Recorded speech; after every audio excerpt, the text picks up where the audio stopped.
Fala, meus queridos estudantes, tudo bem com vocês? Aqui é o professor Sérgio Coelho e vamos continuar discutindo aí um pouquinho sobre Oriente Médio, tranquilo? Começamos a discussão aí sobre as características gerais do Oriente Médio e também sobre as religiões predominantes no Oriente Médio. Bem como, em paralelo a esse vídeo, nós estamos vendo o conflito Israelo-Palestina. Tudo bem?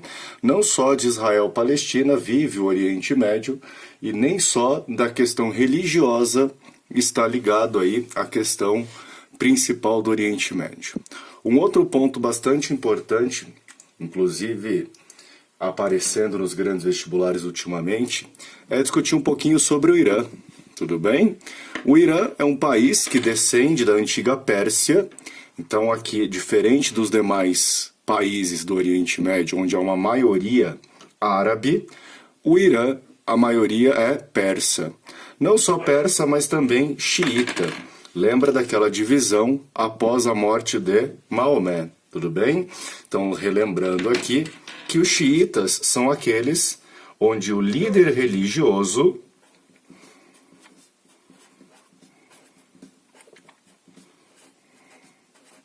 também representa um papel de liderança política. Ou seja, eles são diretamente descendentes de Ali. Tudo bem? E nós temos, no início do século XX,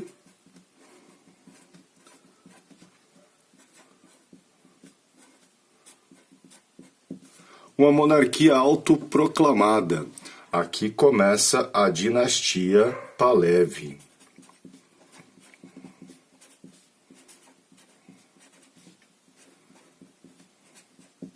E essa dinastia autoproclamada da família Pahlavi, como único representante dos persas, está diretamente ligado ao interesse britânico. Então aqui é o interesse do Reino Unido. Perfeito?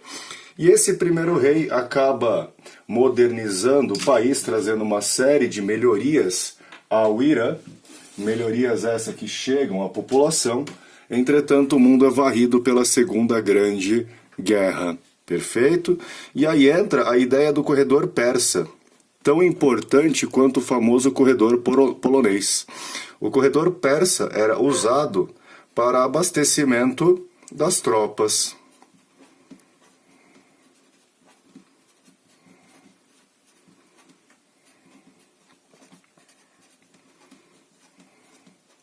As tropas soviéticas. Tudo bem? Essas tropas soviéticas promovem uma invasão do Irã junto com o Reino Unido, e isso acaba trazendo uma insatisfação para os Estados Unidos. Por quê? Porque o Irã, dentro da realidade Oriente Médio, era um ponto de equilíbrio, o que a gente costuma, às vezes, ler como um iranocentrismo.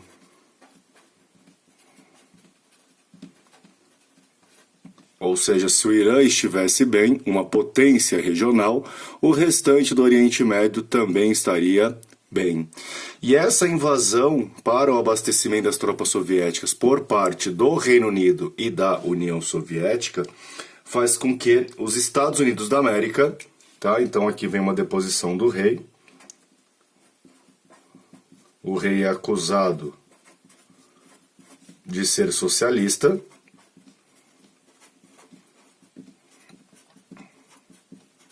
E no seu lugar assume o filho.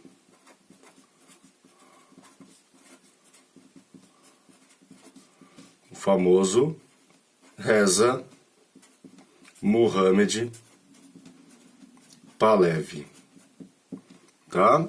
E recebe o título de Shah. O Shah do Irã é exatamente o líder político. E esse líder político, como acabei de dizer para vocês, ele acaba seguindo os interesses dos Estados Unidos da América. Perfeito? Isso acabado a guerra, em 1950, o Irã, uma monarquia parlamentar, tem a posse de um ministro nacionalista, o primeiro-ministro do Irã, o Mossadegh, tá? Mossadegh.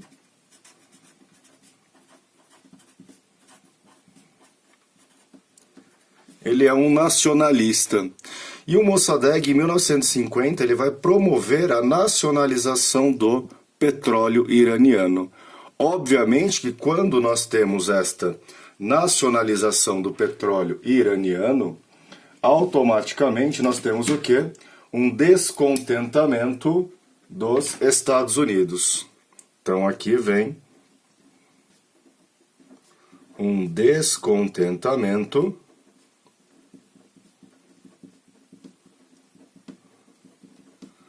dos Estados Unidos. E aquela pergunta clássica, né? Bom, professor, se há esse descontentamento dos Estados Unidos, não há uma tentativa de invasão ou de derrubada do primeiro-ministro? Pensaram, não vamos negar que pensaram. Só que aí a gente tem que fazer um outro paralelo aqui. Vou colocar até em outra cor para vocês. Vou optar pelo laranja aqui, ó. E vou pegar uma folha em branco aqui, para a gente poder fazer outra leitura do que falamos de década de 50. Vamos adiantar outro conflito aqui, ó. Nós estamos falando de Guerra Fria, certo? Vocês lembram o período da Guerra Fria, não lembram? A Guerra Fria, ela ocorre entre 1945 e 1990, certo? No caso, o Irã, acabamos de falar, promove um descontentamento americano. Isso em 1950. Vocês lembram de outro grande conflito que acontecia no mundo em 50? Em 1950, nós temos o início da Guerra das Coreias. Assunto bastante cobrado também. Tudo bem? Essa Guerra das Coreias vai dividir a Coreia do Sul e a Coreia do Norte. E em 1953, nós temos um cessar-fogo. Lembrem-se que é o conflito de maior duração pós-Segunda Guerra. Esse cessar-fogo não significa um acordo de paz. Mas, Sérgio, calma aí, qual que é a relação entre a Guerra da Coreia e os Estados Unidos abaixarem a cabeça para a nacionalização do petróleo no Irã?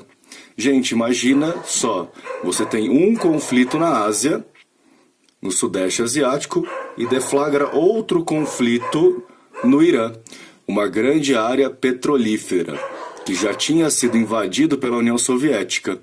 O que pode acontecer aqui? Esse conflito, a Ásia entra em guerra. Isso poderia deflagrar uma continuidade da Segunda Guerra Mundial. E aí, ó, essa nacionalização do Mossadegh, primeiro-ministro do Irã, ela vai exatamente até 1953, onde há um golpe. E a partir deste golpe, derrubando o primeiro-ministro, nós temos uma monarquia, praticamente um absolutismo. Ou seja, todo o poder ao Shah. Ou seja, o Shah do Irã, o Reza Pahlavi, agora governa de forma autocrática, sem o consentimento do Congresso e do Parlamento. Isso em 53, tudo bem? 10 anos depois, o mesmo Shah dá início ao que a gente conhece como Revolução Branca do Irã. Isso, eu vou ser muito sincero com vocês, é um assunto que cai muito pouco. Mas 2 pontos aqui chamam, 3 pontos na verdade, vão nos chamar bastante atenção. Primeiro, uma secularização do Estado iraniano. O que é a secularização, gente? Um afastamento da religião. Ou seja, em 63, o Irã se torna um Estado laico. Tudo bem? Então nós temos aí um Estado laico em 1963. Uma ocidentalização, ou seja, uma maior aproximação aos Estados Unidos, e o fim da oposição, ou seja, todo esse poder do Shah, agora, 10 anos depois, está sem nenhuma oposição. Para acalmar as massas, ele entra com investimentos sociais, e atendendo ao interesse do capital internacional e industrialização do país. Opa, pontinho positivo, reforma agrária. Eu vou pintar aqui, grifar de preto, 3 pontos importantes para a gente entender a continuidade disso. Primeiro, a secularização, a ocidentalização e a reforma agrária. Por que esses 3 pontos são essenciais? Olha o segundo ponto aqui, ó. O Irã é xiita, tudo bem? Ou seja, o Estado sempre esteve muito próximo ao poder e à religião.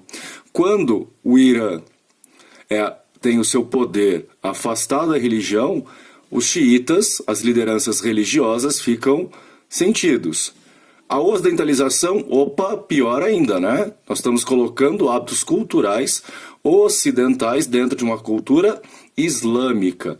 E a reforma agrária. Por que a reforma agrária é problema, gente? Grande parte das terras pertenciam aos líderes religiosos. Perfeito? Vamos seguir aqui, ó. Então, os problemas da Revolução Branca. Forte interferência externa, porque a ideia norte-americana era o quê? Fortalecer o iranocentrismo. Maravilha? Então vamos colocar aqui, ó, um fortalecimento do iranocentrismo.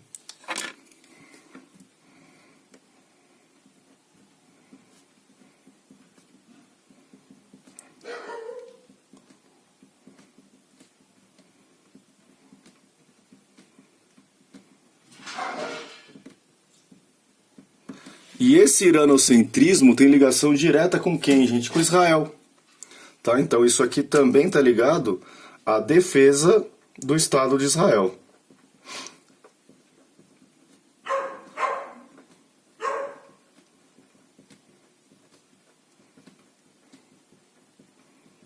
Tranquilo?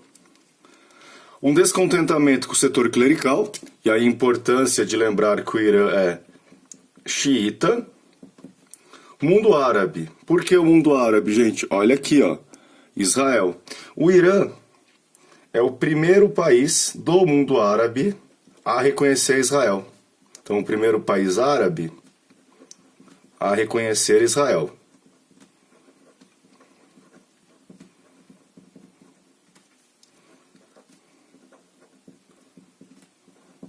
E, obviamente, que todas aquelas medidas de tentar modernizar o país geram uma concentração de renda e o empobrecimento de uma grande parcela da população.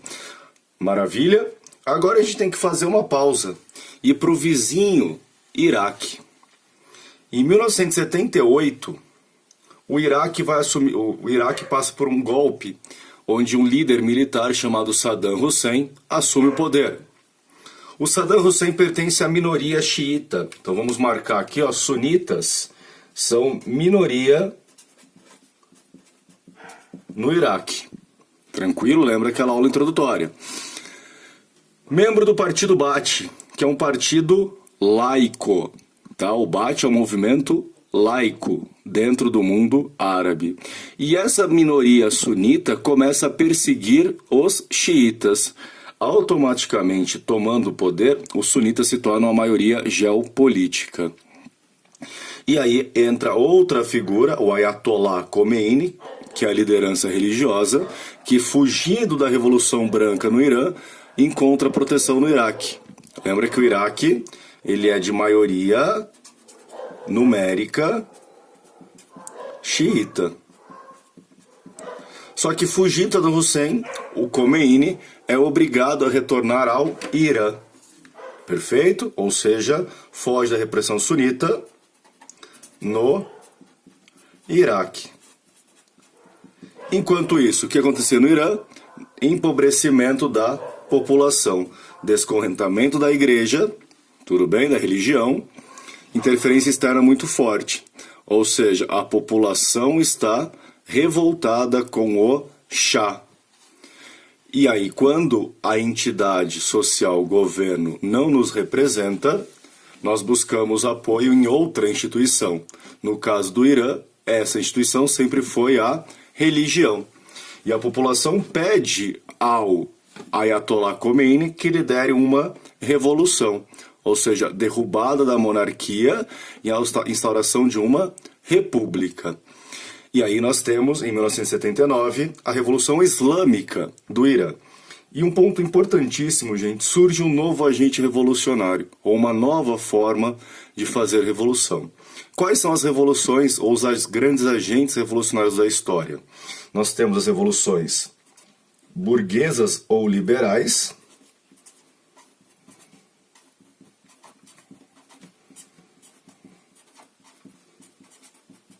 e nós tínhamos até então uma revolução socialista. Não foram ao longo da história essas duas principais ideologias que doutrinaram ou que orientaram as revoluções? No caso do Irã, quem que é o novo agente revolucionário? Esse novo agente revolucionário é exatamente o aspecto religioso. Primeiro passo que o Ayatollah Khomeini tem que fazer no Irã, gente, o que é? Reverter a Revolução Branca. E para reverter a Revolução Branca é necessário uma nova Constituição. Nessa nova Constituição entra o fim da dominação estrangeira, ou seja, não tem mais interferência estrangeira. E esse fim da dominação estrangeira no Irã, meus queridos, traz uma consequência internacional, que é o segundo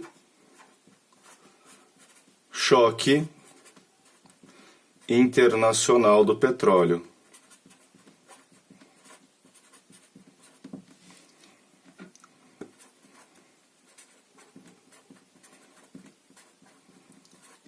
Perfeito? Uma independência e integridade territorial. O Irã é nosso, nós determinamos o que será feito no nosso território. Lembra do conceito de território, relação de poder. E não alinhamento. Como assim não alinhamento? O Irã não se alinharia no contexto de Guerra Fria à União Soviética e não se alinharia aos Estados Unidos da América. Então, nesse caso aqui, ó, não. Ou seja, o Irã continuaria sua revolução religiosa e adota uma nova política externa. Em vez de estabilizar o Oriente Médio, a ideia agora é a desestabilização do Oriente Médio. Por que desestabilizar, gente?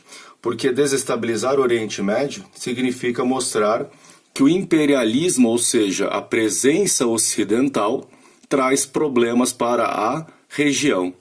E isso, a única forma de nos libertar é exatamente romper os vínculos com o Ocidente. E vem a liberação ou a libertação dos xiitas oprimidos nos outros países do Oriente Médio. Perfeito? Principalmente aonde, meus queridos? No Iraque. Tá? Então a ideia aqui principal é libertar os xiitas do Iraque. Não só isso, apoiou o Líbano, e aqui aparece um partido político bastante importante, que vai estar ligado à guerra do Líbano, nos anos 80, que é o Hezbollah, tudo bem? No Bahrein e também no Catar. Catar sempre historicamente alinhado aí à política saudita, que aí é quem exatamente ganha muita força na região pelo apoio ocidental posterior ao golpe ou à Revolução Islâmica. Perfeito? Vamos terminar aqui então, gente, alguns pontos atuais do Irã que podem aparecer em questões para vocês. O tão polêmico programa nuclear iraniano, um programa que se inicia com apoio americano. Então tem um projeto americano chamado Atomos para a paz, exatamente da década de 50. Qualquer ideia, vamos garantir que o Irã gere energia nuclear para vender o nosso petróleo. Olha que bacana. 79, esse acordo é rompido, né? Então ele vai de 1950 a 1979 com a Revolução Islâmica. E em 2001,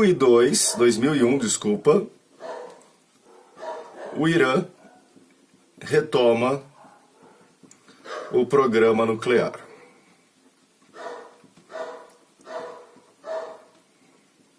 E a acusação do mundo, principalmente Estados Unidos da América, é que o Irã está desenvolvendo o programa nuclear para fins bélicos. Tranquilo? E isso, obviamente, que traz um temor para os Estados Unidos da América. E um alinhamento à China e à Rússia, o que pode aparecer para vocês como o eixo do Oriente. Muito mais expressivo a partir da questão síria. Cenas do próximo capítulo. Tudo bem? Aquele forte abraço e até o nosso próximo encontro.